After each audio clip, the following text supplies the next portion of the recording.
Hey everybody. So today I am going to be installing a bidet into the head. The plumbing that is in the boat right now is an older style that I was told is obsolete because the fittings fail often, which that's greatly encouraging.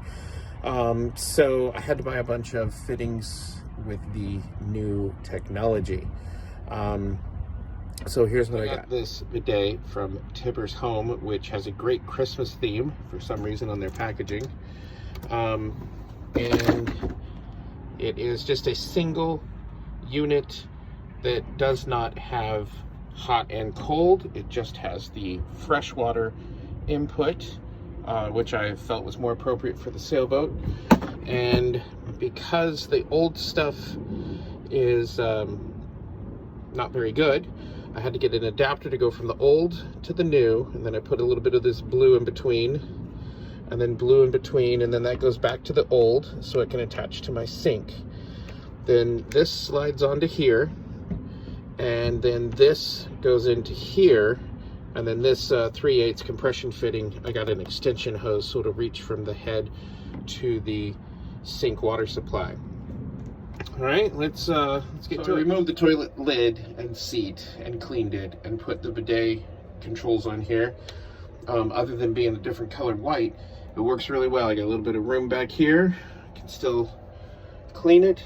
The seat works, and what's really great is it goes all the way down to the lid, so there's not a large gap when you sit down.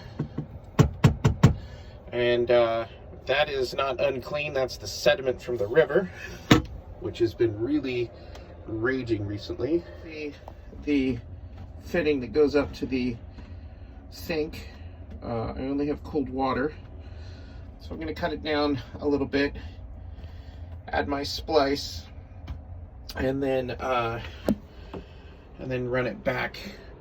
I'm going to have to drill another hole in the bulkhead there because that outlet pipe is super tight in that hole. So I'm gonna have to create another hole specifically for the water inlet for the bidet. Okay, so I started my hole for the pass-through, the size of the flange. And of course I know I've hit fiberglass because it's starting to stink. So I'm checking back here for any wires that might get in my way. Looks like I'm gonna be mostly okay.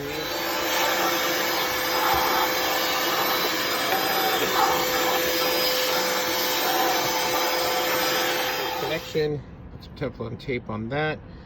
Now I'm going to connect these two ends together, and I'm going to make that other hard connection there, and I'm going to go cut the main line and splice this in. So the easy installation that was only supposed to take a few minutes is now going to take a little bit longer.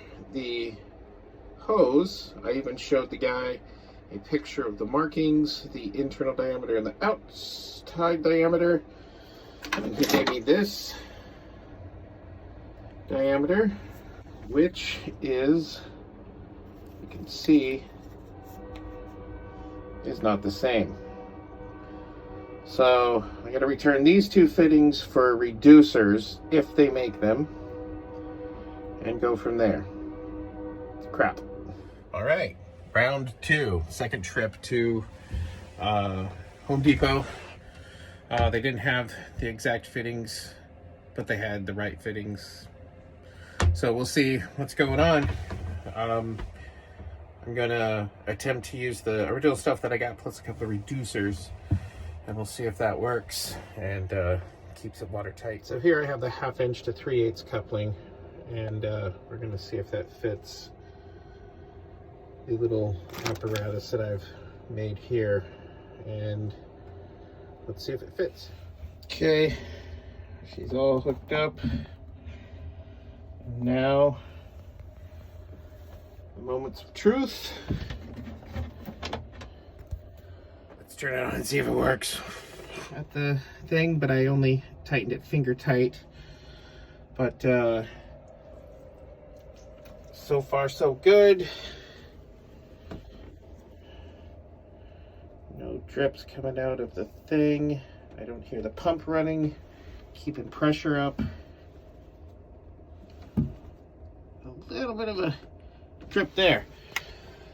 Okay, I think I got it. All the fittings are working, I think. There was a little slight drip, but I tightened up the fitting and it worked. So let's check it out. It's on the self-cleaning setting so it doesn't squirt out and hit me. But there it is. And if I dare...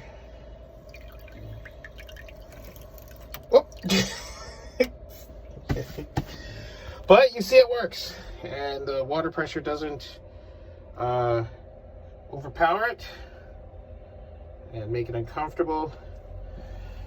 And just one really nice line running through there. I wish I could have gone behind, but I don't want to drill through that teak. And so that worked out all right. Not the prettiest below the cabinet install, but nothing else is either. So there it is. There's those fittings that were giving me a little drip. But these fittings, hell, they work great. Snap it on and you're done. So I'm gonna check on this. Maybe put a drip pan underneath and see if it has any leaks that I'm unaware of that I can't see visually.